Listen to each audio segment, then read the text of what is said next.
Muchas gracias, Nayeli. Muy bienvenidos todas y todos a este coloquio y también a esta mesa número 2 del segundo coloquio de estudios coreanos en el POEA, que se denomina México y Corea en la coyuntura global. Tenemos con nosotros panelistas de muy reconocido prestigio académico. Yo estoy muy honrada a poder moderar las presentaciones de estos grandes científicos, colegas y también miembros activos en el Consorcio Mexicano de Centros de Estudios APEC, en el PEC México y en varias otras actividades relacionadas con Asia-Pacífico. Tenemos con nosotros al doctor Gerardo Traslocheros, tenemos también al doctor Ángel Licona y también al doctor Jason Martínez. Todos van a tener una ponencia que va a durar 20 minutos. Después vamos a proceder con una sesión de preguntas y comentarios. Los voy a pedir que pongan sus preguntas en el chat para agilizar el proceso. Y para comenzar voy a permitirme a presentar nuestros panelistas. El doctor Gerardo Traslocheros es coordinador de la maestría y el diplomado en gobernanza global de la UDLAP Jenkins Graduate School, catedrático, articulista, conferencista y comentarista. Es presidente del nuevo capítulo mexicano del Consejo de Cooperación Económica del Pacífico, PEC México, y miembro del Consejo Mexicano de Asuntos Internacionales, COMEXI. Cuenta con una amplia experiencia en negociaciones comerciales y relaciones internacionales, con una sólida formación académica gracias al doctorado en Economía Internacional por la Rutgers University. Laboró como embajador de México en Nueva Zelanda en el periodo 2016-2018. Es cónsul general de México en Sao Paulo para el periodo 2011-2016. Profesor investigador de la Escuela de Negocios del Tecnológico de Monterrey en los años 2009 y 2010 con enfoque en la competitividad global. Ha sido secretario técnico del proceso para el fortalecimiento de la competitividad de la Secretaría de Economía y la OCDE. También ministro de la Secretaría de Economía ante la OCDE en 2005-2007.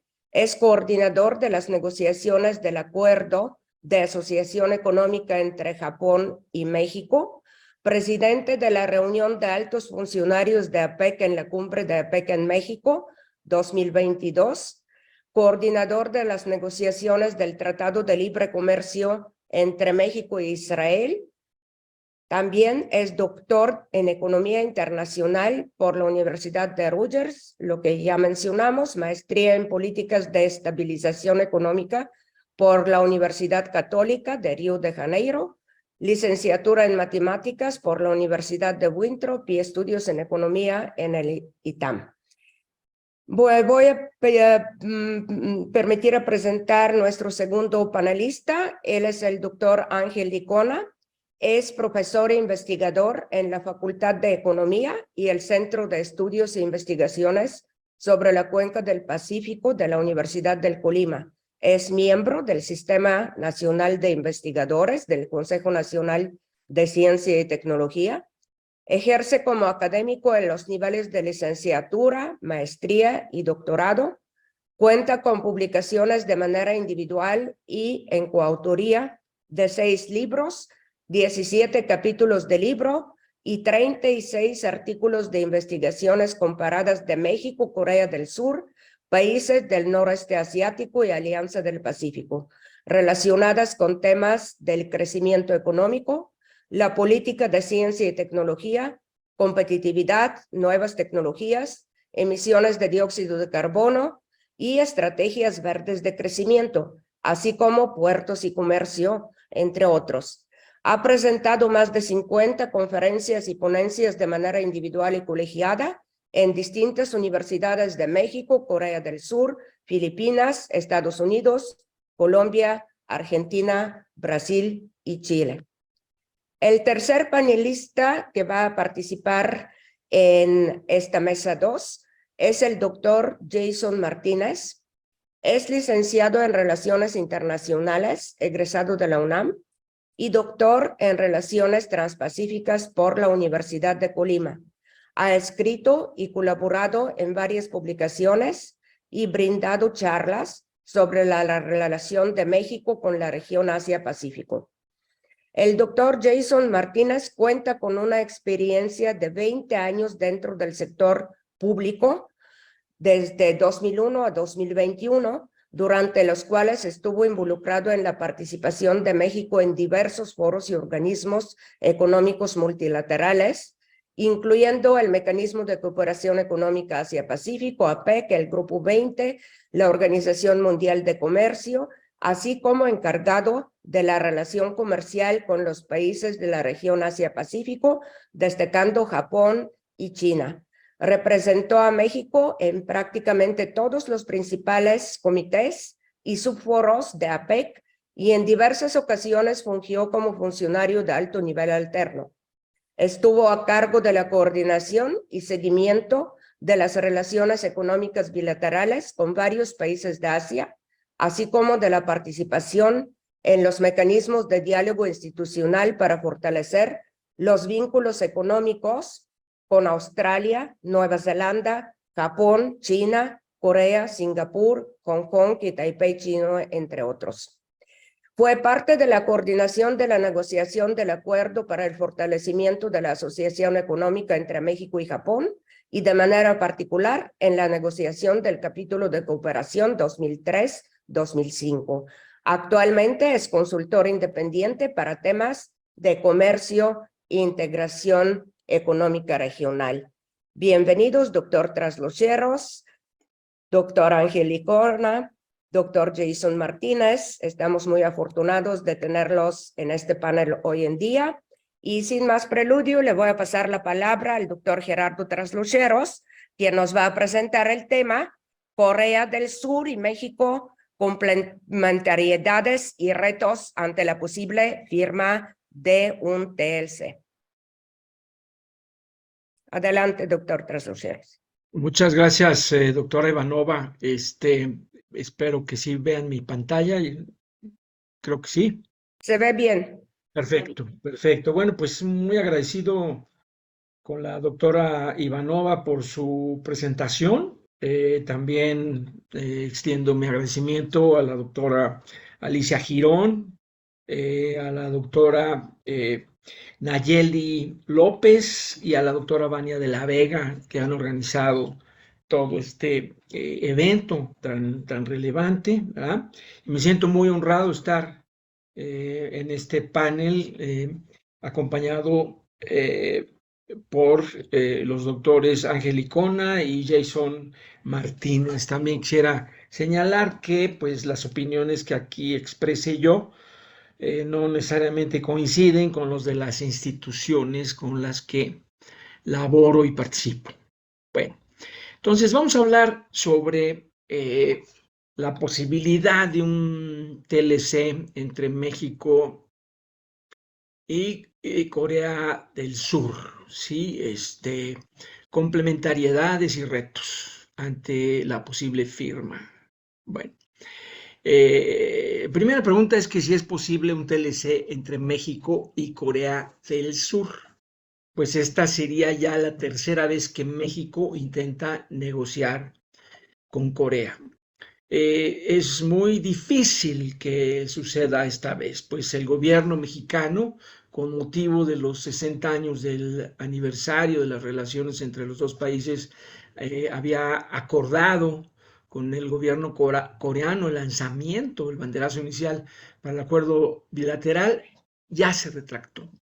¿Sí? El canciller Marcelo Ebrard ya anunció que está en pausa el tema de las negociaciones con Corea del Sur para diseñar metas a alcanzar y resultados deseados para México. Bueno, yo diría que desde el lado de la voluntad política, pues yo creo que ha faltado. Es muy importante siempre en los acuerdos comerciales que haya voluntad política para vencer la resistencia de aquellos sectores que se oponen al acuerdo. En este caso, con Corea del Sur, pues, son los sectores manufactureros. Vamos a ver, la historia es muy similar a la historia que tuvimos con Japón cuando negociamos ya hace ya bastantes años, ¿verdad? El acuerdo con Japón que entró en vigor en el año 2005. Bueno, en el 2006, ¿verdad? Cuando inició la primera negociación con Corea del Sur, pues acabamos de terminar la negociación con Japón en el año 2005. De hecho, el acordar la negociación con Corea del Sur se logró en el año 2005, antes que iniciaran las negociaciones, ¿sí? Y bueno, habíamos avanzado bastante, se había establecido un grupo de estudio para ver la viabilidad del acuerdo con Corea del Sur. La opinión fue favorable de parte del sector privado, el sector académico. Entonces se lanzó la negociación, pero la negociación duró 2 rondas, ¿verdad? Y inmediatamente se cayó, pues nuevamente la voluntad política importantísima para vencer las resistencias que existen desde dentro de la propia economía mexicana, pues siento yo que es lo que un elemento que ha faltado mucho. Llevábamos tarde, 15 años, o sea, Corea del Sur es una pieza indispensable en el tablero de los acuerdos comerciales y no hemos logrado tener un acuerdo con Corea del Sur. No obstante, la relación de comercio-inversión entre los dos países ha crecido muchísimo, ¿sí? Sin el tratado, pero con el tratado, pues esto se potenciaría a muchísimo más. Es un enorme interés que tiene Corea del Sur por negociar con México y México no se ha cansado de rechazarlo. Corea también quiere formar parte del CPTPP, ¿verdad? Busca asociarse también a la Alianza del Pacífico. Serían 2 acuerdos a través de los cuales tendríamos un tratado con Corea del Sur. Yo siento que con la presión de los demás miembros del CPTPP o los demás miembros de la Alianza del Pacífico, pues sería más difícil que México pudiera rechazar un acuerdo con Corea del Sur. O sea, el asunto está vivo, tal vez por medios indirectos como es el CPTPP y la Alianza del Pacífico, pero un acuerdo bilateral, este sexenio, yo lo veo realmente pues imposible. Tal vez Japón, que tiene una historia muy conflictiva con Corea del Sur, pudiera resistirse a que Corea del Sur ingrese al CPTPP. O sea, Japón con Estados Unidos lideraron el TPP.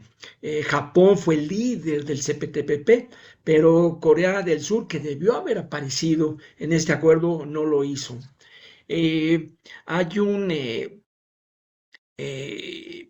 Hay un escenario, ¿verdad?, que cada vez se aleja más. Sería ideal que Estados Unidos volviera al TPP. Estados Unidos tiene un acuerdo con Corea. Tal vez Estados Unidos pudiera jalar a Corea hacia el TPP, pero cada vez se vuelve más proteccionista Estados Unidos. El gobierno Biden no es menos proteccionista que el gobierno de Donald Trump, ¿sí? Y muy posiblemente ese proteccionismo en los Estados Unidos continúe con diversas consecuencias, no solamente para la parte regional, sino también para la parte multilateral, ¿verdad? Curiosamente, la Alianza del Pacífico, ¿verdad?, y el CPTPP son socios, digamos, naturales de Estados Unidos. Por eso Estados Unidos negoció el TPP, y los países de la Alianza del Pacífico, pues todos tienen acuerdo con Estados Unidos, pero Estados Unidos está durmiendo el sueño del proteccionismo. Bueno, es posible que Corea forme parte de la Alianza del Pacífico, ¿verdad?, sin que tenga un acuerdo bilateral con México. Mi opinión es que sí. Mi opinión es que sí. Hay quienes dicen que tiene que negociar acuerdos bilaterales con todos. En el caso del ingreso de Singapur a la Alianza del Pacífico como miembro asociado.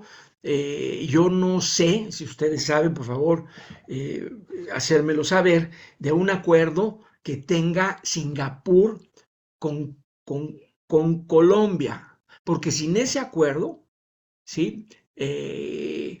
Resulta que Singapur ya forma parte de la Alianza del Pacífico como Estado asociado, ¿verdad?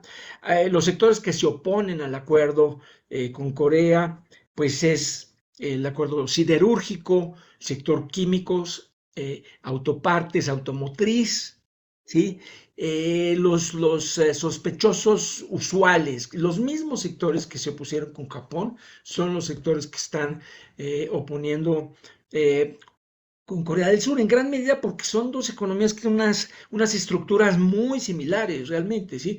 O sea, están muy cerrados en el sector agropecuario y son muy competitivos, ¿verdad? En sectores manufactureros, pero también son economías que tienen una enorme presencia en el mercado mexicano, que participan de las cámaras y asociaciones como la Asociación Nacional de la Industria Automotriz, la NIA, los autopartes, ya se decía en el panel anterior, como ha habido cada vez una mayor producción de partes y componentes en México por parte de las empresas que abastecen, ¿sí?, a la industria coreana y japonesa que está establecida en México para exportarle a Estados Unidos, y ese proceso pues se acelera, ¿verdad?, con esta relocalización de las cadenas de valor que son producto de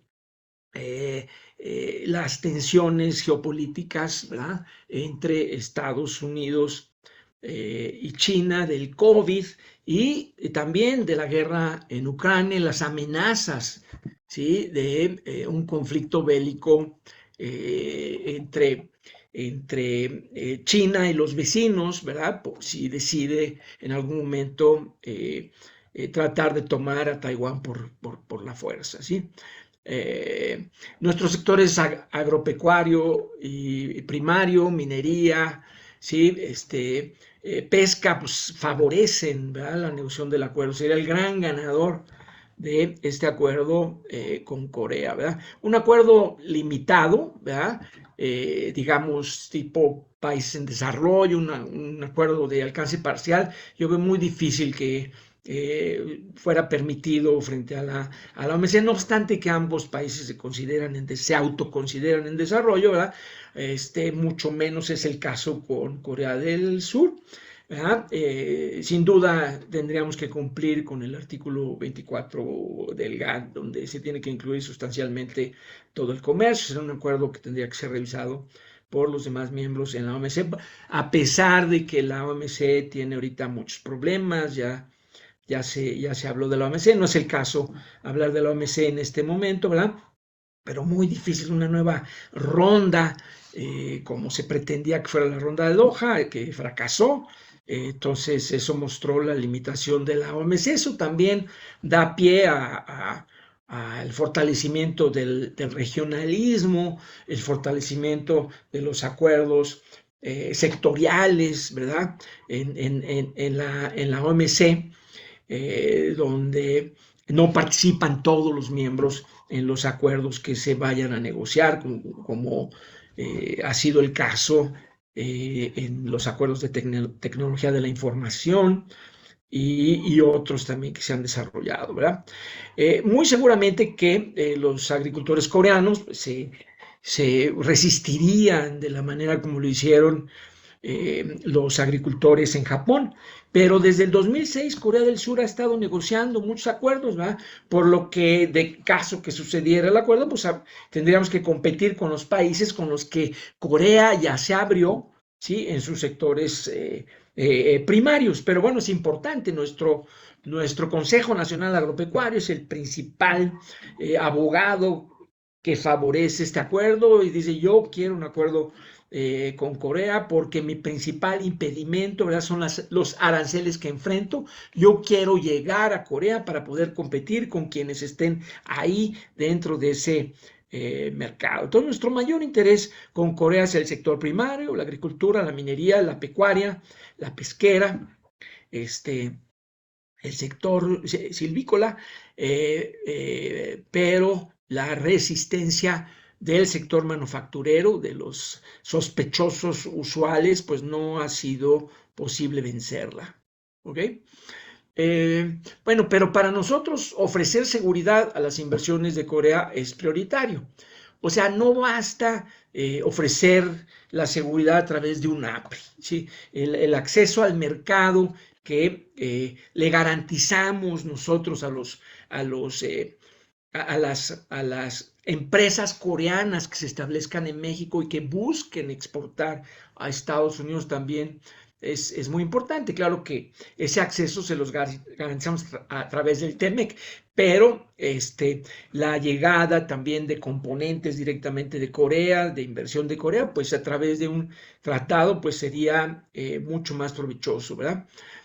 México debe atraer la proveeduría de las empresas coreanas que están en Asia para la producción coreana en Estados Unidos. O sea, deberíamos nosotros, ¿verdad?, traernos a los proveedores de los productores coreanos, de la industria coreana que está en Estados Unidos, ¿verdad?, y que ahora está importando esas partes y componentes de China, los está importando del sudeste asiático, pues tendríamos que traer esa producción a México y desde aquí abastecer a la industria coreana que está establecida en los Estados Unidos. También, pues sería muy importante, ¿verdad?, esa producción coreana que se establezca en México también para abastecer a la empresa de bienes finales que está establecida en México y que exporta a los Estados Unidos. Esto es el nearshoring y el friendshoring. También se habla del ally shoring. El ally shoring es un término quizás un poquito más agresivo, ¿verdad?, para hablar del friendshoring. Pero bueno, otra cosa que me gustaría apuntar es que aprovechar este friendshoring o ally shoring con Estados Unidos es muy importante ser amigable a la inversión extranjera. ¿Sí? No basta con ser vecino, hay que ser un buen vecino, hay que tener el ambiente atractivo para la inversión coreana, japonesa, taiwanesa, China también, ¿verdad?, para que venga y se establezca en México y busquen de esta manera evitar posibles sanciones que se vayan a multiplicar en el futuro. Es una protección contra un riesgo. O sea, ya se dijo en el panel pasado, ¿no?, las implicaciones de el deterioro del ambiente geopolítico, tiene implicaciones muy grandes para la geoeconomía, y esto es, ¿verdad?, la relocalización de las cadenas productivas para evitar riesgos de nuevas pandemias o de un deterioro, ¿verdad?, en las relaciones geopolíticas. Fortalecer las cadenas de suministro de las empresas coreanas en Estados Unidos es clave, bueno, eso ya lo mencionamos, ¿verdad? También un TLC con Corea sería muy importante por la cooperación económica para las pymes, para la promoción del comercio y la inversión. Necesitamos retomar también para poder atraer inversión esta idea de contar con una agencia de promoción de las inversiones. O sea, hay un rompimiento en la información que el gobierno mexicano le brinda a las empresas asiáticas que se quieren, que están establecidas en Asia y que se quieren establecer en México. Ese vínculo de información está roto porque no hay quien proporcione esa información. Claro que las empresas grandes pues la consiguen, los estados de la República están haciendo una labor muy importante, pero realmente se extraña la labor de ProMéxico en la promoción de la inversión con todos sus virtudes y defectos que pudo tener, pero yo creo que son mucho más las virtudes que tenía y habría que retomar la idea de una institución de promoción de la inversión, ¿verdad? Y también para el desarrollo industrial de nuevos sectores como los vehículos eléctricos, efectivamente la electricidad, si dependen los vehículos de una electricidad que genera gases de efecto invernadero, pues no es lo que se busca, ¿verdad? Se trata de una electricidad pues que sea amigable al ambiente, ¿verdad? Y se está avanzando a pasos agigantados, ¿verdad? Para abaratar el costo de la energía eléctrica sustentable. Estados Unidos y Corea del Sur, por favor avísame cuando ya se me vaya a acabar el tiempo, por favor. Estados Unidos y Corea del Sur tienen un tratado, ¿verdad? Que lo firmaron desde el 2007, que es el CORUS. Hay un comercio importante de México entre Estados Unidos y Corea del Sur, ¿verdad? 168,000 millones en bienes y servicios, ¿verdad? Corea del Sur, el sexto mayor socio comercial de bienes, ¿verdad? De Estados Unidos, ¿verdad? Y las principales exportaciones de Estados Unidos a Corea del Sur son combustibles, minerales, maquinaria, instrumentos ópticos y médicos y aviones. Tiene 2 minutos, doctor Traslucero. Bueno, pues ya casi se nos acaba. Déjame, a ver, en el marco entonces, bueno, un poco resumiendo, ¿sí? Entonces, en el marco del 60 aniversario de las relaciones entre México y Corea del Sur, la Secretaría de Economía y Corea del Sur anunciaron, los ministros de Comercio anunciaron el relanzamiento de la negociación de un TLC, ¿verdad? La primera tentativa para contar con un TLC fue de 2005-2006. En ese momento ha sido complicada la conclusión del acuerdo con Japón. Somos dos economías altamente complementarias, ¿verdad? Lo que en principio debería facilitar la negociación. Corea ha negociado un montón de acuerdos comerciales, destaco 18, fue el último dato que encontré, destaco a China, a la Unión Europea, a Estados Unidos y el RCEP, ¿verdad? Que lidera China. No tiene un acuerdo con Japón porque hay una relación muy conflictiva y son dos economías altamente competitivas también, pero ambos participan del RCEP. ¿Sí? No forma parte del CPTPP ni de la Alianza del Pacífico, ya solicitó el ingreso a ambos, ¿verdad? El bilateral sería la tercera vez, pero yo más bien creo que el camino para tener un acuerdo con Corea del Sur va a ser a través del CPTPP o a través de la Alianza del Pacífico, ¿verdad? Sería ideal tener un acuerdo bilateral, pero va a ser realmente muy difícil lograrlos. Sí es posible acomodar sectores sensibles en México, como lo hicimos con Japón, acero, automotriz, químicos, ¿verdad? Lo que nos permitió abrir el sector agropecuario de Japón. Cabe decir que a través de programas de fomento a la inversión, sí, México ya está abierto en buena medida a partes y componentes que nos llegan de Corea. Ahorita es el momento de traerse esas partes y componentes, ¿verdad? Traerlas para que se fabriquen aquí, traérselas de China, de otras partes, ¿verdad? De Asia, ¿verdad? Para que se fabriquen aquí en México. Es la enorme oportunidad que tenemos todo que ganar y nada que perder con Corea del Sur. Bueno, pues con eso agradezco mucho la oportunidad y bueno, traía yo muchas cifras, pero ya se han dado aquí muchas cifras y bueno, con eso termino mi presentación. Muchísimas gracias. Muchas gracias, doctor Trasluceros. Y le vamos a dar la palabra al siguiente panelista, es el doctor Ángel Licona, quien nos va a presentar el tema TLC entre México y Corea en el contexto del Pacífico. Adelante, doctor Licona, tiene la palabra. Muchas gracias, doctora Antonina, y aprovecho también para sumarme al agradecimiento a los organizadores de este coloquio, lo cual pues he escuchado ponencias muy interesantes que nos ayudan a seguir ampliando el panorama y el análisis. Bueno, lo que yo voy a presentar, bien decía la doctora, tiene que ver con el TLC entre Corea del Sur y México en el contexto del Pacífico. Voy a compartir pantalla.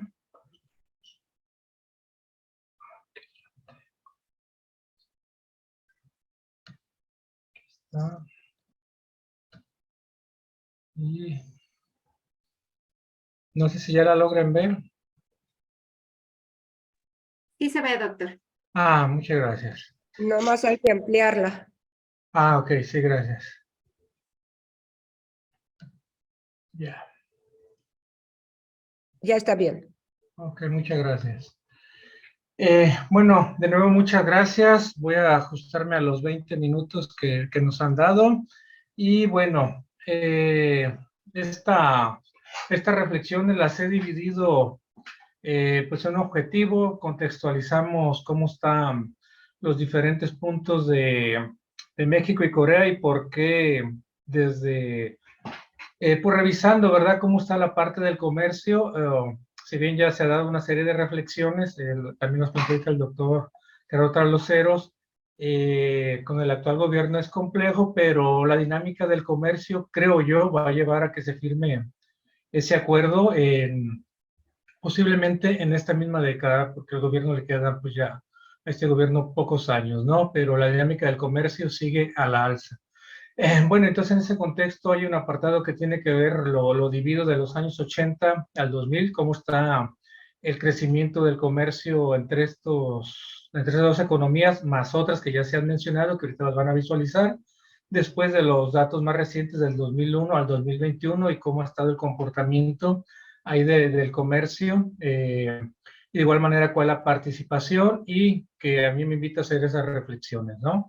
El último, reflexiones finales.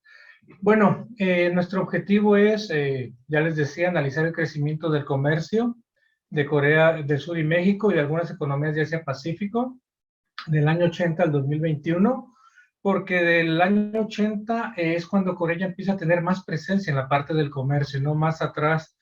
Todavía no tiene gran relevancia en la parte comercial el país de Corea del Sur, que se debe al proceso de industrialización, que no vamos a entrar en ese detalle. Bueno, que trate de explicar la relevancia de México en esa dinámica de exportaciones e importaciones de los coreanos, que los llevará a firmar un acuerdo de libre comercio entre los dos países. Bueno, primero contextualizamos, y para todos los que estamos aquí creo que es claro que en las últimas décadas del siglo XX y primeras del XXI, las mayores tasas de crecimiento del PIB y el comercio están en las economías de Asia-Pacífico, donde Estados Unidos, China, Japón, Corea del Sur, economías también como Hong Kong, Taiwán y ASEAN agrupado, así como México, juegan un papel importante. Bueno, entonces, por razones técnicas de fuerza mayor, vamos a seguir con la ponencia del doctor Jason Martínez, quien nos va a presentar el tema TLC México-Corea, alternativas ante la reconfiguración de las cadenas de suministro. Adelante, doctor Martínez, tiene la palabra. Muchas gracias, doctora Ivanova.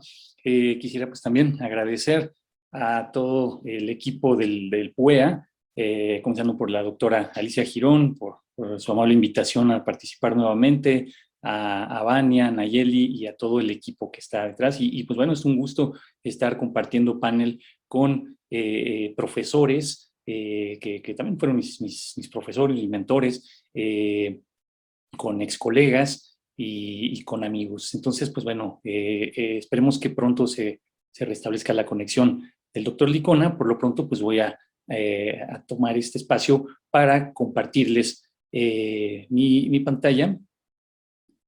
Un minuto. Ahí está. Si todo el mundo puede verla. Vamos a... ¿Y hay que hacerla grande solamente? Listo, Así, ya está. Perfecto, pues bueno, ya tanto en el panel anterior como en este, pues se han dado mucha información, muchos datos acerca de la relación comercial entre México y Corea, así como pues datos muy valiosos sobre el contexto y las implicaciones de un TLC bilateral entre México y la República de Corea. Yo lo que quisiera en esta exposición pues es hablar un poco más en el sentido de hacer cuestionamientos y sobre todo reflexiones, ¿no? Entonces nos vamos muy rápido. Aquí están pues las preguntas que van a guiar esta exposición. Bueno, primero antecedentes, pues bueno, ya hablaron mis predecesores, mis antecesores en este coloquio, pues bueno, los 3 intentos de negociación, 2006, 2007, 2022, yo agregaría uno más en 2017, el cual pues fueron más orientado hacia consultas que hicieron de manera bilateral, los cuales pues bueno, orientados hacia buscar si todavía estaba el terreno para poder lograr o para tocar terreno, digamos, para lograr una posible negociación. Las 3 ocasiones, pues como ya mencionó el doctor tras los cerros, pues fueron sectores muy focalizados, en este caso los industriales, quienes expresamos preocupación ante los efectos negativos. Pero ya años después, en la actualidad, pues vemos que las condiciones han cambiado, ¿no? Sobre todo en la relación entre Corea y México, vemos, por ejemplo, la mayor presencia de empresas coreanas en nuestro país, en el norte del país, sobre todo el sector automotriz. Tenemos actualmente más de 2,000 empresas coreanas establecidas en nuestro territorio. Tenemos una mayor inversión de Corea en México, hablamos de 8,000 millones de dólares, lo cual lo convierte en el segundo inversionista asiático en México, y pues una relación mucho más cercana, como ya mencionaron los profesores anteriormente, pues cumplimos 60 años de haber establecido relaciones diplomáticas, y también tenemos como trasfondo pues una asociación estratégica para la prosperidad mutua que fue refrendada en el año 2017 y la cual pues cuenta con una amplia gama de temas en los cuales se coopera bilateralmente. Asimismo, Corea del Sur pues ha identificado las alternativas para, si no se puede por el lado bilateral, pues bueno, tenemos otras 2 multilateral a través de CPTPP, el cual pues desde 2022, desde abril 22, pues ha expresado formalmente su interés por adherirse, y el regional, que es en la Alianza del Pacífico, a través de la modalidad de Estado asociado, y que igualmente desde mediados de 2022 ha pues comenzado este proceso, como en su momento Singapur lo realizó. Entonces, pues bueno, ahí están algunas de las alternativas. ¿Qué tanto importa tener un TLC bilateral? Aquí quisiera mostrarles un poco de cifras del comercio. Yo espero que el doctor Licona en su presentación pues haga un poco más de profundización en esta parte. Yo solamente quiero mostrar cuál es el comercio que tiene actualmente con los países de la Alianza del Pacífico, que también curiosamente pues son 3 de ellos con los que cuenta con TLC, Chile, Perú y Colombia, pero que vemos en las barras de la parte inferior que pues sin contar con un TLC, México pues tiene un comercio mucho más amplio, mucho más grande que los 3 países de América Latina, o en este caso de la Alianza del Pacífico, pues pueden tener, ¿no? Aquí también una observación, que aquellos países, tenemos como ejemplo Chile y Perú, cuentan con una balanza comercial superavitaria, mientras que Colombia y México, pues es deficitaria. Esto, entre otras cosas,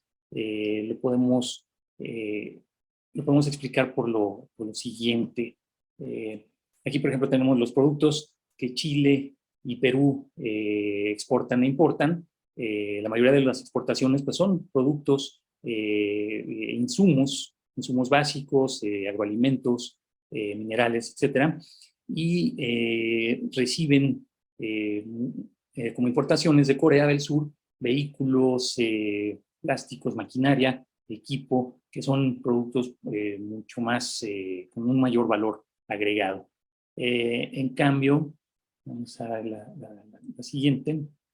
Digamos que los productos que México y Colombia pues, comercian con Corea, pues son más orientados hacia insumos, bienes intermedios, y también pues, vemos productos que son más industrializados. En el caso de México en particular, podemos ver que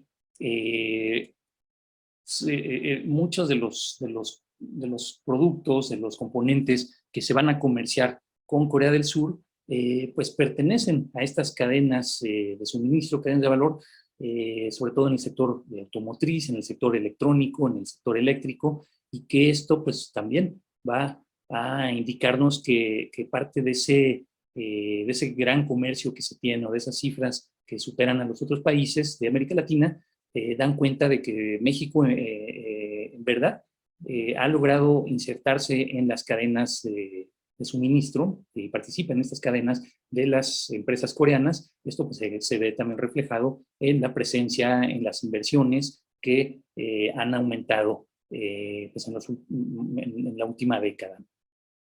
Entonces, esto, imagínenlo, pues si ya sin un TLC, pues ya es una cifra, son una cantidad de productos intercambiados, pues ahora con un TLC, pues esto podría potenciarse, pero pues tiene que cumplir con ciertas características, con ciertos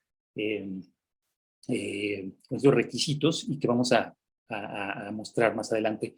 En tercer lugar, ¿qué tan viable es un TLC en el contexto actual? Como ya el doctor José Luis Orozco y también el doctor José Luis León y el doctor Ramírez Bonilla pues platicaron acerca de pues esta reconfiguración de las cadenas, sobre todo ante pues los factores que han venido a cambiar y a cuestionar, y sobre todo pues a reestructurar, reorganizar estas cadenas de valor, y que pues ya se mencionaron, en primer lugar pues el conflicto comercial entre Estados Unidos y China, la pandemia de COVID-19 que vino pues a mostrar las vulnerabilidades en las cadenas de suministro, el cambio climático, que es un factor que pues constantemente y de manera creciente pues está afectando y amenazando la estabilidad de estas cadenas, y la guerra en Ucrania, que entre otras cosas pues ha venido a subir el precio, el costo de los insumos, y que también pues, pues ha generado una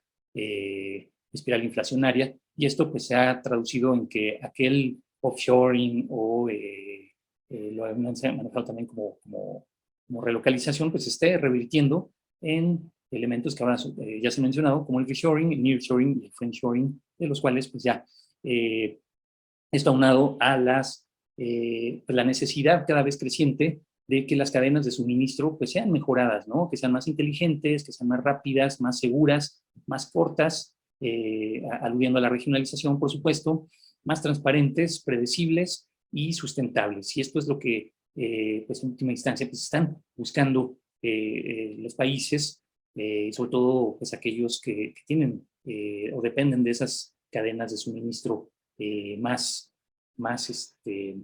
resilientes, por así decirlo. Y pues los TLCs van a jugar un papel muy importante, porque pues hay una relación, digamos, interdependiente entre los TLCs, las cadenas de suministro que van a girar alrededor de ellos, que van a dar estos acuerdos, pues nos van a permitir tener una mayor regulación, van a tener una predictibilidad, van a tener también, pues van a dar mayor confianza tanto a los operadores comerciales como a los inversionistas, pero de nada servirían si no se cuenta con una infraestructura que permita pues complementar esto a través del movimiento de las mercancías en toda la cadena logística, y que pues también tienen que ser en dos vertientes, ¿no? Tanto la parte de infraestructura física como la infraestructura digital, que ya pues, se ha demostrado la importancia de estos dos factores en el buen funcionamiento de las cadenas de suministro y de valor, ¿no? Un funcionamiento continuo de estas es lo que se requiere. Entonces, ante esto, pues bueno, Corea del Sur ante estas circunstancias, pues ha tomado cartas en el asunto, como muchos otros gobiernos, pero pues de manera particular, de manera específica, me gustaría mostrarlos. Bueno, han salido varios estudios, varios documentos del gobierno, entre ellos pues uno que recientemente publicó el KIEP, que es un think tank en temas de política económica, y en el cual pues Corea identifica cuáles son los principales retos para sus cadenas de suministro en el contexto económico mundial, ¿no? Ahí vemos un cuadrante que vemos, en primer lugar, la alta dependencia de China, o la alta dependencia que tiene Corea de China en dos vertientes. Primero, en el suministro de insumos de industrias de alta tecnología, sobre todo en el sector de semiconductores, baterías de alta capacidad, metales de tierras raras que son necesarios para la producción de varios dispositivos y suministros y dispositivos médicos. Y en segundo lugar, pues que Corea, el principal mercado al que Corea destina sus productos va a ser China, ¿no? Entonces, ahí tiene un primer reto. Luego, vulnerabilidades en sus cadenas de suministro, más que nada pues, en términos sistémicos, términos de seguridad, la propia logística y sobre todo tecnológicas. Sistémicas, pues estamos hablando de la necesidad de cambiar de esa visión de just in case, ¿no? De tener un inventario, digamos, fijo, confiable, ahora hacia pues, un just in case, ¿no? Cómo poder tener una cadena mucho más resiliente y tener asegurados los suministros y los dispositivos o los insumos que se van a requerir para el buen funcionamiento de sus plantas productivas. En tercer lugar, pues vemos la menor participación que tiene Corea del Sur en el área de servicios, y esto pues está identificado pues dentro de la OCDE, ¿no? Vemos que es uno de los países con un bajo avance en términos de comercios de servicios, servicios digitales, pues es algo pues preocupante, ¿no? Porque pues un país que se caracteriza por su innovación y por su alto uso de tecnologías digitales, pues en términos de servicios, pues está dependiendo de otros proveedores, así como pues, bueno, otros servicios también incluidos, como el tema financiero sobre todo. Y finalmente, en cuarto lugar, pues el cuarto reto es la adaptación a los cambios tecnológicos para reorganizar sus procesos, ¿no? Aquí pues va a depender mucho de temas como la automatización de sus procesos industriales, el uso de inteligencia artificial y sobre todo lo que recientemente se ha identificado como la existencia de una brecha en habilidades digitales, principalmente en las pymes, pero sobre todo también en lo que se refiere a entre las generaciones, ¿no? No es lo mismo pues, las habilidades digitales que ya empiezan a tener o con las que ya cuentan generaciones más jóvenes que con las anteriores. Entonces, pues esto empieza a crear también problemas al interior. ¿Cuáles son las alternativas? ¿Cuáles son las posibles soluciones que ha encontrado Corea? Pues bueno, estas son políticas que busca implementar. Una de ellas es diversificar sus proveedores, esto a través de mayor cooperación con países fuera de su área, digamos, en principio geográfica, ¿no? Con América Latina vemos, y también con el sudeste de Asia, que son los que tienen pues, más cercanos, como vecinos. Uno muy importante que es aumentar los TLCs con países de América Latina. Ahí se está vislumbrando países como Brasil, como Argentina, y esto pues, nos puede también amenazar como un socio que pues, ha estado intentando negociar un TLC con Corea. También tenemos la asistencia para la relocalización de empresas estratégicas coreanas operando en China. O sea, no se refiere esto a que vayan a salir todas de un jalón, sino que pues se van a llevar, digamos, a las más estratégicas, y esto va a ser un proceso paulatino. En segundo lugar, pues van a disminuir las dependencias de suministros, esto a través de la simplificación y rediseño de procesos, a través de uso de la tecnología, de la innovación, también utilizar la innovación para sustituir y reciclar insumos, no depender tanto de los insumos que ya estaba pues, comprando de abastecedores, en este caso como China, también el uso eficiente de materiales escasos y reforzar las cadenas de suministro mediante el enfoque de Just in Case que ya mencionamos y que se traduce en resiliencia. Fortalecer también las capacidades de participación en el comercio de servicios, esto mediante acuerdos que faciliten el comercio y que le brinden una mayor certidumbre a los usuarios y enfocarse sobre todo al flujo de datos y a la inversión en términos de servicios digitales, en lo que se refiere. Y finalmente fomentar la creación de nuevos productos y servicios a través de la investigación, el desarrollo y la innovación, nuevas tecnologías y que sean pues muy acordes a lo que demanda el mercado o los consumidores coreanos. Esto a través de una política que se llama el Korean New Deal dentro de su rama digital y que esto pues va a complementar o estas acciones se van a complementar para lograr este objetivo. Bueno, vamos a la parte de México.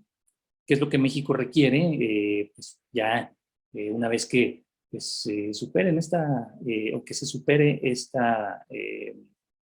digamos, periodo en la que se está revisando, se está analizando nuevamente cuáles serían las conveniencias para realizar un acuerdo o un tratado de libre comercio bilateral. Y bueno, en primer lugar, pues se requiere certidumbre en varios aspectos, principalmente en términos de energía. Necesitamos también pues, seguridad, obviamente, para que pues, las empresas pues, tengan certeza y esa seguridad que les va a permitir pues, establecerse y llevar sus operaciones en el territorio mexicano. Necesitamos también certidumbre regulatoria, fiscal, lo que les mencionaba también, infraestructura, tanto logística, física y sobre todo digital, y la educación, ¿no? La formación de cuadros de capacidades humanas en nuevos aspectos y nuevos campos tecnológicos que van a requerir o que están requiriendo las empresas coreanas que busquen establecerse en nuestro territorio. Y Doctor en Martínez, lugar, tienes pues, 2 de minutos. nuestros recursos minerales, energéticos y sobre todo agroalimentos y agroindustria. Por ahí se había mencionado que pues el sector agrícola está muy interesado, es el primero en buscar un acuerdo de libre comercio. Pues bueno, hay que aprovechar de manera estratégica y sobre todo para bajar los altos aranceles, los altos costos que impone el mercado coreano. Y finalmente, pues innovación, ¿no? Vamos a necesitar mucho cooperación con Corea, con los institutos, con las universidades, con los centros de creación de tecnología, aprovechar esta inversión, sobre todo focalizarla hacia la creación de capacidades humanas en áreas como ciencia, tecnología, ingenierías y matemáticas. Y finalmente, pues, mis reflexiones finales, pues estamos en una nueva etapa de la relación. Esto pues se tiene que reflejar también en cómo vamos a llevar a cabo pues un TLC que sea provechoso para ambas partes. Pues tiene muchas ventajas siempre que haya la adaptabilidad al nuevo contexto que estamos viviendo. Existen retos también para superar tanto de un lado como de otro y pues sobre todo México debe definir y asumir el papel que desea desarrollar, esto principalmente pues partiendo de la definición de una política industrial ya bien definida, bien establecida y con objetivos claros. Y finalmente, pues a través de la cooperación en educación e innovación, que es pues como se logrará un mejor entendimiento entre las partes para tener un TLC provechoso y que pues creo que en este momento en el que pues vivimos un impasse entre ambos países respecto al TLC, pues creo que es en donde podemos trabajar, ¿no? Deben de haber un trabajo institucional, un trabajo ahí entre agencias, etcétera. Y bueno, pues estas serían las reflexiones, yo se las comparto y sobre todo pues estas preguntas para pues, poder ir desarrollando de aquí a que pues, se vuelva a retomar este proceso. Muchas gracias nuevamente y hasta aquí dejaría mi intervención. Muchísimas gracias, doctor Jason Martínez. Antes de darle la palabra al doctor Ángel Licona, les recuerdo que pongan sus preguntas y comentarios. Gracias. Tiene la palabra, doctor Licona. Gracias de nuevo, doctora Antonina, y de nuevo una disculpa para todos, pero se nos fue la red. Bueno, voy a tratar, creo que ya me ha consumido algún tiempo, voy a tratar de ajustarme unos 15 minutos. No sé si ya logren ver la presentación, creo que aquí me quedé. Si lo puede ampliar solamente, gracias. Ok, ya va. Ok, bueno, les mencionaba, ¿no? Dentro de la corriente de la economía internacional se habla, pues, que las economías que muestran mayor apertura hacen crecer más su economía, y en este contexto, pues, Corea y México han sido, bueno, son miembros de organizaciones que promueven el comercio, ¿no? Como lo que fue el GATT y la OMC. Corea del Sur entró primero en el año 67 y México hasta el año 86, ¿no? De igual manera han establecido estos dos países acuerdos de cooperación económica y de libre comercio. Y bueno, ya el doctor Trauson decía que Corea del Sur tiene aproximadamente 18 acuerdos. Yo aquí nada más les menciono el que tiene con Estados Unidos, China y economías de ASEAN, entre otros, y con México tiene un acuerdo de cooperación económica, entre otros acuerdos, ¿verdad? Así como de protección recíproca de inversiones. Bueno, estas dos economías, por su relevancia que tienen en el comercio, hacen crecer su comercio de manera bilateral y forman parte de las 20 más grandes del planeta. Ya les mencionaba hace un momento cómo ha crecido su PIB. México se encuentra entre las 15 más importantes. De igual manera, ahí están los surcoreanos. Y de igual manera son de las que más exportación e importación realizan. Corea está entre las 10 que más compran y venden. Y dentro de sus socios más importantes, de acuerdo al valor de lo que están de sus transacciones, se encuentra Estados Unidos, China, Japón, Taiwán, Hong Kong y las de ASEAN. Aquí también tener presente que los dos socios más importantes que tiene México y que tiene Corea, bueno, Corea es China y Estados Unidos, ya lo mencionaban en este momento los ponentes. En el caso de México es Estados Unidos y China, también el comercio, la relevancia que han tenido. Y en el caso de Corea, pues cobra también mucha relevancia lo que es los países agrupados en ASEAN, ¿no? Bueno, después de lo mencionado, ya aquí les muestro algunos datos, de acuerdo a lo que yo les mencionaba. Y aquí pueden ver cómo ha estado la participación del comercio de estas economías que yo tomo como referencia, dado que estas que aquí ven en este cuadro, que son Estados Unidos, China, Japón, Hong Kong, Taiwán y ASEAN y México, representan más del 50% de las transacciones comerciales que tiene Corea, es decir, más, pues, una gran relevancia, ¿no? Y si ustedes se fijan en la participación que tenía Estados Unidos, bueno, en las dos primeras décadas del siglo pasado, bueno, se mantiene por arriba del 20% su participación. China, como ya sabemos, pues no pertenecía a la OMC y una serie de situaciones que se presentaban. Bueno, su participación era baja, pero después del año 2000 que entra a la OMC, aquí ya cuando se acerca a los últimos años de la década de los 90, vemos cómo su participación va creciendo en las exportaciones que tiene Corea hacia ese país. En el caso de Japón, bueno, también una gran participación va teniendo, pero economías como de Hong Kong, Taiwán y la parte de Asia van ganando relevancia, al igual que México. México aquí cierra el año 2000 con una participación del 1.4% en las exportaciones. Y aquí en esta gráfica, ustedes si lo ven en la parte del valor, ¿verdad? Del comercio que tiene, la relevancia que este tiene, pues la primera línea vemos a Estados Unidos, la parte de la línea verde es Japón. Después, cómo las economías de ASEAN van cobrando pues relevancia en este mercado. México, pues estábamos en la parte inferior, pero las economías de Hong Kong y Taiwán también la relevancia que esto tiene, y por ello las reflexiones que más adelante yo les digo que nos puede llevar al acuerdo, ¿no? En la parte de la participación, si ustedes se fijan, Estados Unidos va perdiendo parte de su participación en este mercado, y esa participación pues la van ganando otras economías. Ya les mencionaba yo, aquí en este color naranja, ASEAN, ¿no? De igual manera, Japón de tener una gran participación, pues ASEAN ya empieza, sobre todo en la última década del siglo pasado, ¿no? En el caso de China también se empieza a visualizar después de los años 90 cómo empieza a tener más participación.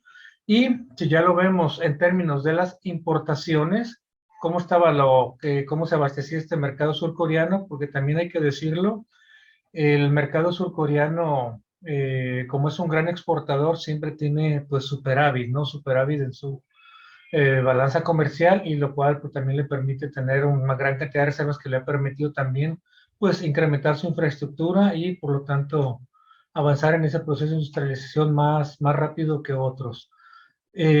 Bueno, aquí en la parte de las importaciones, bueno, sigue siendo Estados Unidos en estos años del siglo XX, las dos últimas décadas del siglo XX, y ya les decía, China empieza a cobrar pues más importancia en los últimos años. Y de igual manera, pues en el caso de México, nuestra participación es muy baja. Si se fijan aquí, pues es 0.2%, pero ya en este siglo, como vamos a ver más adelante, la participación es más avanzada, más alta. Lo mismo que acontecía en las exportaciones se visualiza en las importaciones, como los mercados de la parte esta de ASEAN y la parte china, pues van cobrando relevancia en términos de valor y en términos de porcentaje, ¿no? Que se empiezan a acercar ya arriba del 8 al 10% y por arriba, y en caso de Estados Unidos y Japón, viene hacia abajo. Ya en esta parte, si vemos cómo ha estado el crecimiento del comercio de Corea con estos países, aquí para no detenerme tanto tiempo, entrar en la segunda década, si ustedes se fijan en la parte del promedio que se tiene ya de crecimiento de transportación e importaciones, el que tiene más crecimiento es la parte de China y la parte de México, donde las exportaciones de México en las dos últimas décadas del siglo XX crecen en 31% y las importaciones en 24%. En el caso de China, las exportaciones son 61 y 46%. Bueno, ¿por qué hago énfasis en esto? Ya en este siglo, la parte de Corea pues lo lleva a firmar acuerdos, como lo vamos a ver más adelante, ¿no? Aquí, bueno, es una breve redacción de lo que ya les mencionaba, donde el crecimiento más alto de exportación e importaciones es con la parte de China y México, donde las exportaciones es 61% con China y las importaciones 46%, con México 31 y 24%. Bueno, también las otras economías, sabemos que dentro de la China continental pues está también incluido la parte de las otras dos que pertenecen a la parte territorial, ¿no? Y ASEAN también cómo cobra fuerza con un crecimiento promedio del 17 y 15%, y las economías que venían siendo pues la base o que tenían más participación, como es Estados Unidos y China, tienen un crecimiento menor, como ya se logró visualizar. Ya entrando en los datos de este siglo, aquí pueden visualizar cómo, bueno, Estados Unidos sigue teniendo pues relevancia, es el segundo socio, ¿no? Después de China, pero su participación ya al año 2021 cae al 14.9%.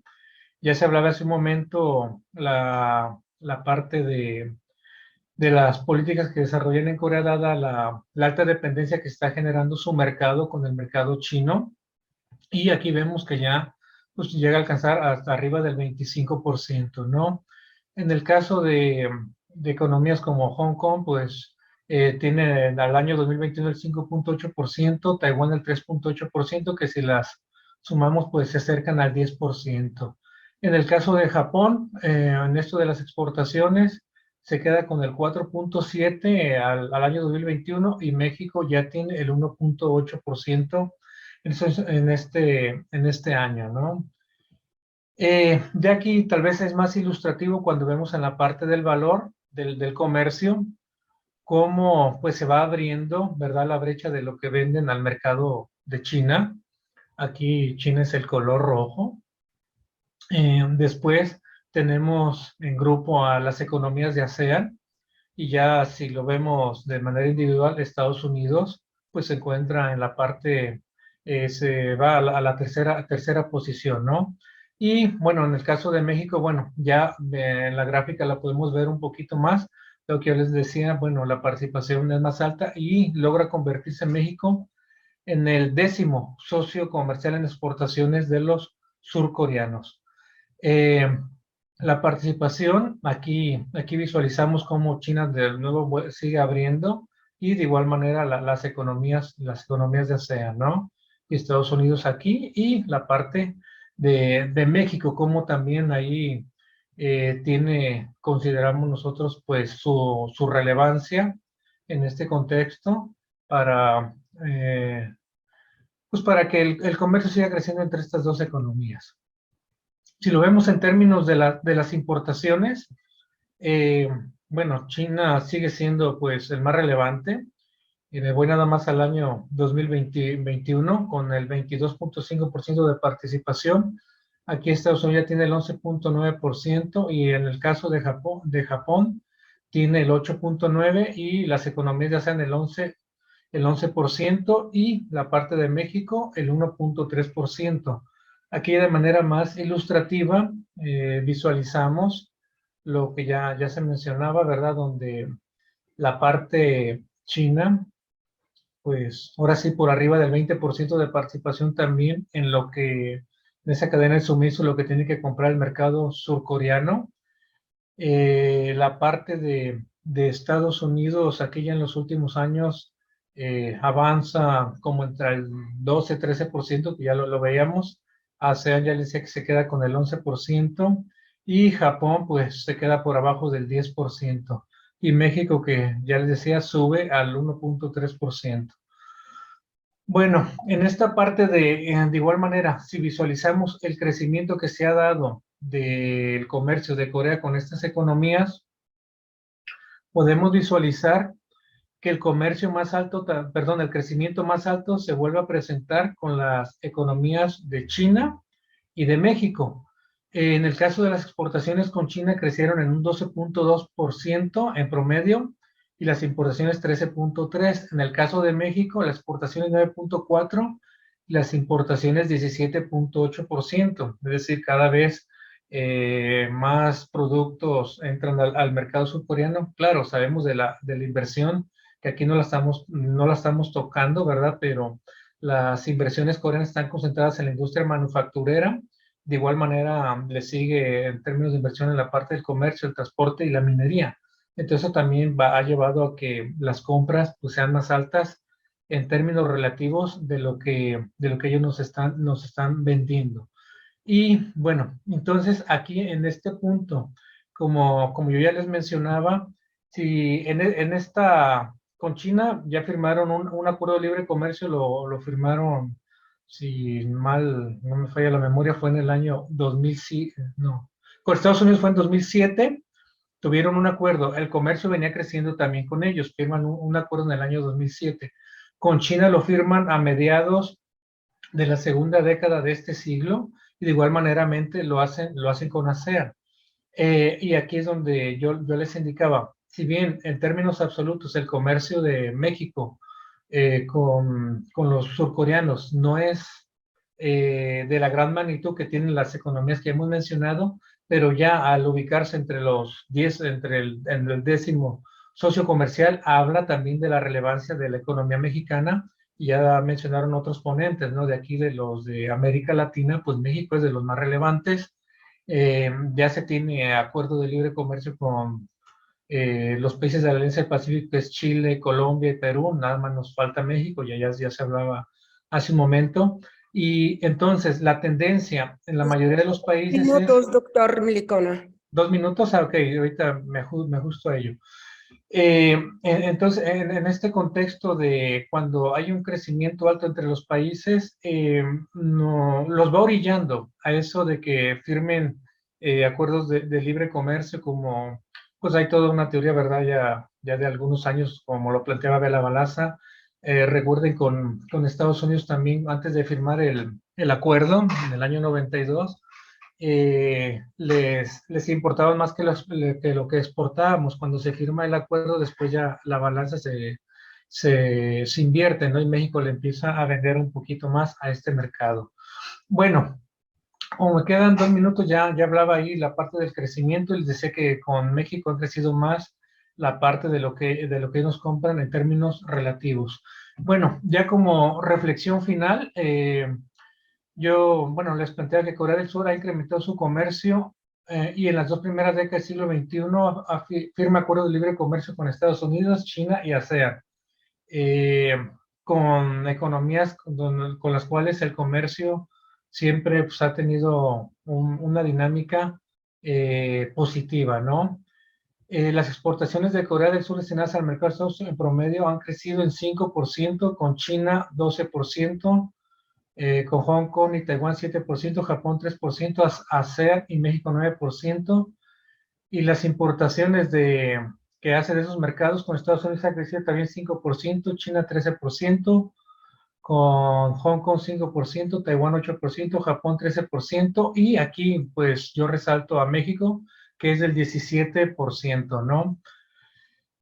Bueno, el crecimiento de las exportaciones y importaciones es más alto con el mercado de China y México, que con el paso de los años se han convertido en el primer y 10º socio comercial.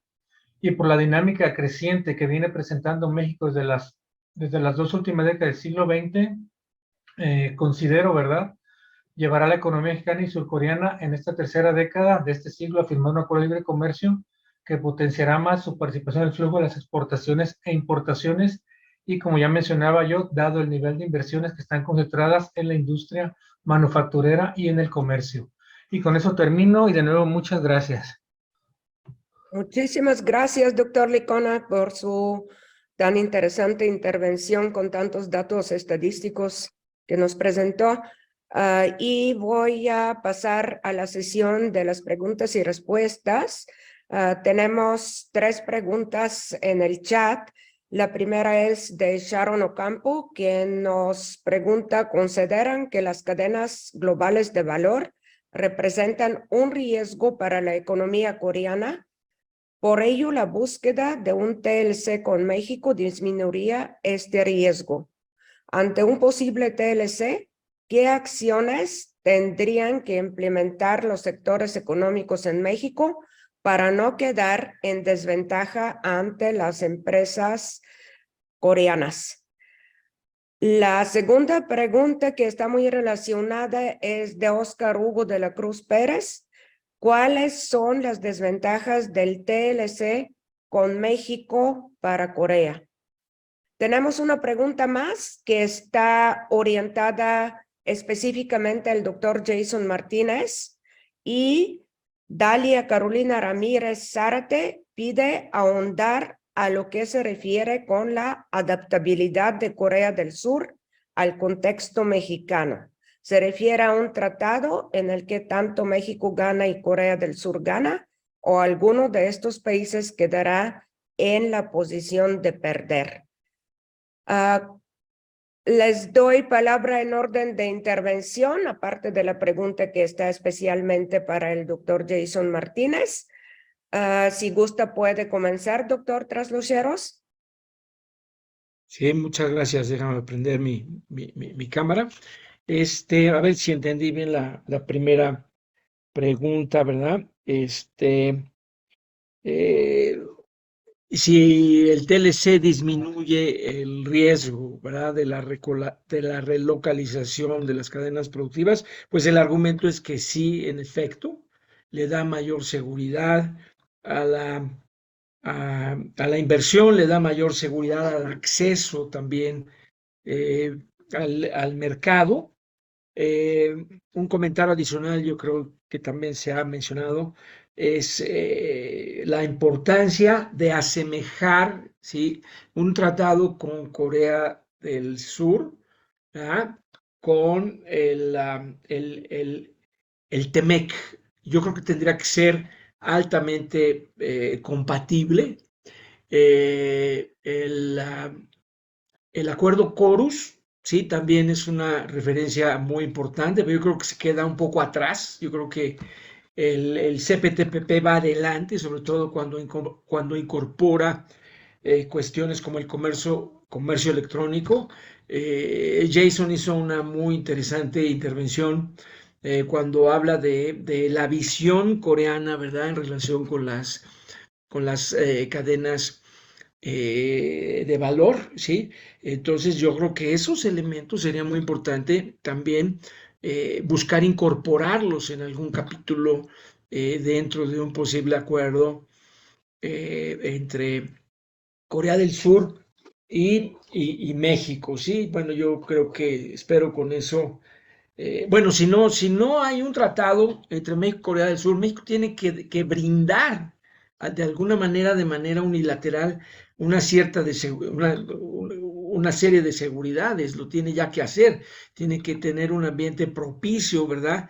Tomando en cuenta toda esta información, ¿verdad?, que brinda Corea del Sur, que lo tomen en cuenta las autoridades mexicanas, ¿verdad?, para facilitar esa llegada de la inversión coreana en el nuevo contexto global. Yo creo que esto último es lo que México tiene que hacer, ¿sí? No vamos a tener un TLC bilateral en los siguientes años, va a ser muy complejo tenerlo. Ojalá se pueda hacer a través del CPTPP o a través de la Alianza del Pacífico. Digo, el CPTPP sería muchísimo más interesante, muchísimo más conveniente, y seguramente que Corea del Sur va a ser un país que va a enriquecer muchísimo, ¿verdad? Los contenidos y los resultados de cualquier acuerdo al que llegue Corea del Sur. Desgraciadamente el empresariado mexicano se resiste, ¿sí? Perfecto. Gracias, doctor Trasluceros. Vamos a seguir con el doctor Ángel Licona para después dejarle la palabra al doctor Jason Martínez que atienda la pregunta individual. ¿Desea comentar algo, doctor Licona? Sí, sí, gracias, doctora Antonina, y también gracias por la pregunta. Sí, mire, en lo que yo entendía de esa, de la parte de la pregunta de las cadenas de valor, siempre es las cadenas de valor, y yo hablaba al último en mi intervención de cómo las inversiones que ha hecho Corea aquí en México están concentradas en la industria manufacturera. Y la industria manufacturera a lo largo de la historia es la que ha hecho que las economías tengan mayor apertura, ya sea a través de incorporarse a esos organismos internacionales o establecer así ciertos acuerdos que les faciliten mover malos productos. Y en este contexto, pues cuando hay más de este tipo de inversión, la cadena de valor, pues sin duda va creciendo. Y en la parte de cuando hay comercio internacional se generan mucho lo que se habla de las economías de escala, ¿no? Entonces el comercio va propiciando toda esa parte, y es por ello también que los gobiernos tienden a firmar ya sea el acuerdo de libre comercio o acuerdos de mayor cooperación económica para mover más los productos, porque se empieza a dar un comercio más alto que llaman comercio intraindustrial e interindustrial. Entonces, las cadenas de valor sin duda son muy relevantes. ¿No? En la otra mesa se hablaba algo de la política de Estados Unidos porque está reacomodando, ¿no?, sus cadenas de valor, dada la dependencia que se generan con los mercados en la cual pues, la política o el ambiente político no es el más favorable. Entonces dan un reacomodo en ese sentido. Entonces, eso es lo que yo podría comentar, que son muy relevantes en este contexto para las firmas de acuerdos. Muchas gracias, doctor Licona. Le damos la palabra al doctor Jason Martínez.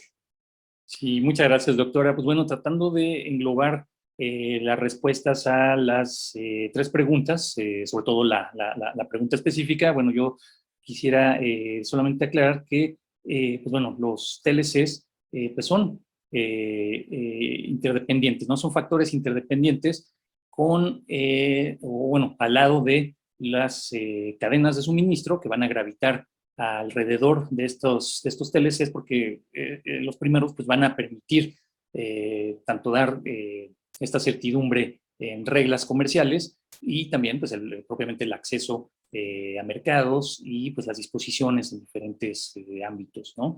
Pero de nada serviría un TLC o de nada servirían estos TLCs si no se cuenta con la infraestructura necesaria para mover y para transportar estas mercancías, ¿no? Y es lo que estábamos viendo con la lámina que les presentaba de aquellos países que cuentan con, países de América Latina que cuentan con TLC, ¿no? Y que México, pues, a pesar de no contar con uno, pues está inserto en las cadenas de suministro y las cadenas de valor de Corea. En cuanto a la pregunta específica, en cuanto a la adaptabilidad, pues tiene que ser una adaptabilidad tanto de Corea como de México a las nuevas condiciones que presenta el contexto, ¿no? Ya estábamos viendo ahí el COVID, todas sus repercusiones, el cambio climático con las restricciones o los obstáculos que puede tener en el flujo continuo de las cadenas de suministro, y también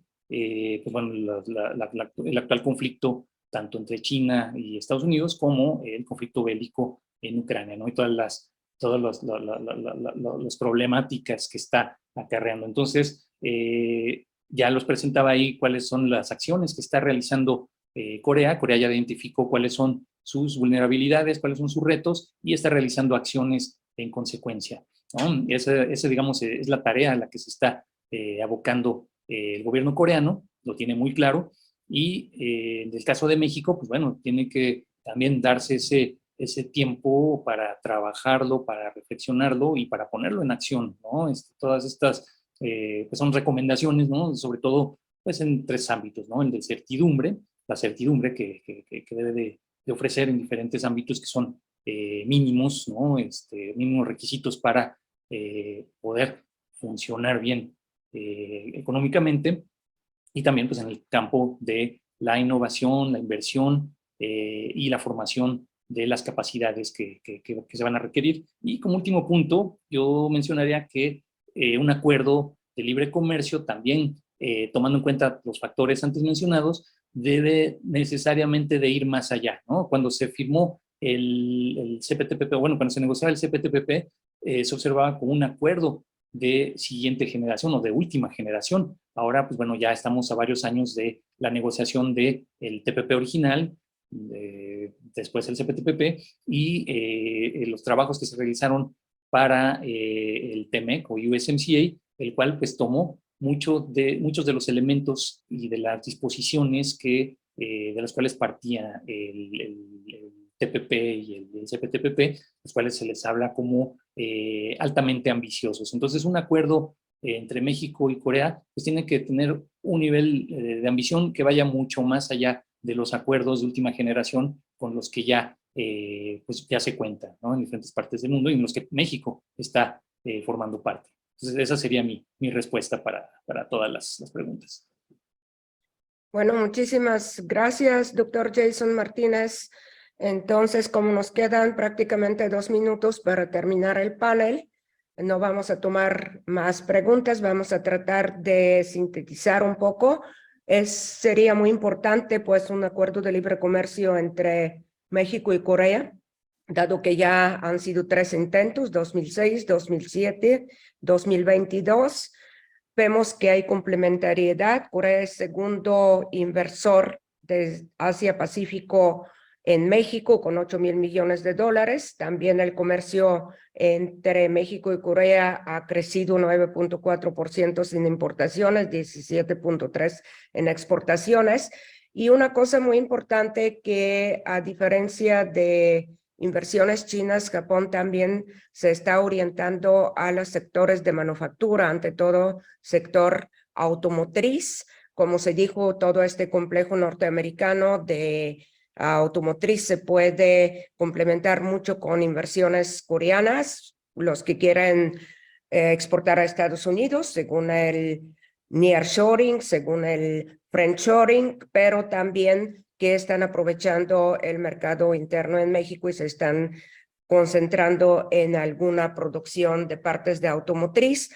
Por otro lado, Tenemos también la producción de vehículos eléctricos. Los vehículos eléctricos, por supuesto, no tienen que basarse en la electricidad producida por combustibles fósiles, sino solamente de industrias renovables, teniendo la prioridad la industria solar fotovoltaica, pero también el hidrógeno verde, que se empieza siempre más y más constituir como una energía renovable, ante todo para el sector automotriz, incluyendo los aviones también, industria aeroespacial, y los trailers y los ferryboats a largas distancias, lo que es una de las primeras cuestiones de contaminación. A mí solamente me quedó aquí una inquietud, que el TLC de México y Corea debería de ser uno de tercera generación. Corea se está centrando también en intercambio de tecnología, transferencia de tecnología más bien, y capacitación de recursos humanos, que esta última parte muchas veces China no la contempla cuando introduce nuevas tecnologías o construye infraestructura. Esto está muy bien. Me queda la duda si, como un acuerdo de tercera generación, puede incluir también, se contempla que incluye algunas partes del medio ambiente, como por ejemplo acción ante el cambio climático, introducción de energías renovables, economía circular, etcétera. Sería todo por mi parte. Sí, adelante, doctor Trasluceros. Sí, no, y Última intervención. definitivamente, bueno, yo creo que un acuerdo con Corea del Sur sería de última generación, ya no sé si de tercera, cuarta o quinta generación, pero ciertamente sería un acuerdo muy avanzado, pero habría que incluir también la parte ambiental, como dijiste tú, Antonina, y creo que también de manera muy importante la parte laboral. Sí, porque yo siento que por lo que yo he visto en cuestiones laborales, Corea del Sur tiene un récord bastante deficiente también, y habría que empatarlo también con los otros acuerdos, ¿no? El CPTPP incorpora cuestiones ambientales, cuestiones laborales, también lo hace el USMCA. Sí, entonces yo creo que serían aspectos también muy importantes, además de todas las cuestiones, ¿verdad? De nuevas tecnologías, inteligencia artificial. El cambio tecnológico está aceleradísimo, ¿sí? Digitalización. Y cada vez lo va a hacer más, ¿sí? Entonces es muy difícil realmente hoy en día, ¿verdad? Mantener el ritmo, ¿sí? Con las innovaciones tecnológicas y las implicaciones que están teniendo, ¿no? En términos de inteligencia artificial, pero todas estas cosas, ya los nuevos acuerdos lo van a tener que incorporar. Yo estoy de acuerdo que el CPTPP, a pesar de ser reciente, ya necesitaría actualizarse. Así Sí, es. pero renegociar acuerdos, ¿sí? O negociarlos lleva mucho tiempo, y el cambio tecnológico es muchísimo más acelerado. Así es, muchísimas gracias, doctor Trasluceros, tiene mucha razón. Y algunas últimas palabras para despedirnos del auditorio, del doctor Licona, del doctor Martínez. No, pues solamente agradecer y un gusto poder escuchar las reflexiones del doctor Trasluceros y de Jackson, al igual las de usted, doctora Antonina, y de las mesas que nos han precedido. Gracias de nuevo. Muchas gracias. Muchas gracias nuevamente al PUEA, a la doctora Ivanova, a los colegas, compañeros que estuvieron, a los profesores que estuvieron participando. Pues yo solamente les recomendaría a los estudiantes que estén muy atentos de lo que está sucediendo. Estos temas se están moviendo, están evolucionando y están cada día renovándose y cambiando. Entonces, estén muy atentos de lo que sucede. Hay mucha información y esto pues va a complementar mucho y a enriquecer lo que aquí se presentó. Bueno, muchísimas gracias a todos los panelistas, a PUEA por organizar este excelente panel, a todos los estudiantes que nos acompañan, y creo que los conocimientos que han adquirido le van a servir mucho en su trayectoria personal, profesional, y para orientarse en este mundo cambiante. Muchas gracias a todos y nos despedimos con esto. Hasta luego. Muchas gracias, doctora Antonina, por la moderación de la mesa. Gracias a nuestros tres ponentes, a nombre del PUEA, de la doctora Alicia Girón. Estuvo muy interesante la mesa y no me quería quedar con el comentario de que nos dejan muy avanzados para la discusión de mañana, que es a donde quería yo llegar con todo esto. Espero que se dé un debate muy interesante. Y a todos los asistentes que nos acompañaron hoy, decirles que hoy cerramos aquí la actividad del coloquio, pero mañana, en punto de las 3:30, nos volvemos a conectar para la segunda parte. Tenemos la mesa 3, que son las ventajas del futuro TLC, que van a hilar algunas de las preguntas que lanzaban los chicos ahora a ustedes como ponentes. Y la mesa 4, que será sobre sociedad y cultura, temas importantes a considerar para un TLC. Y vamos a cerrar con las dos magistrales, que será la Embajada de México en Corea y la Embajada de Corea en México. Así que los invitamos mañana en punto de las 3:30, la misma dinámica. Aquí estaremos. Muchísimas gracias a ustedes. Gracias a todos mis compañeros y compañeras del PUEA que nos están apoyando, a Mitch, a José Luis, a Gaby, a Dania, a Carmen, porque sin ellos no podríamos darle continuidad a toda esta dinámica. Y gracias a nuestros ponentes de la mesa anterior. Que tengan bonita tarde y pues nos vemos mañana. Muchas gracias. Gracias. Chao, chao, chao.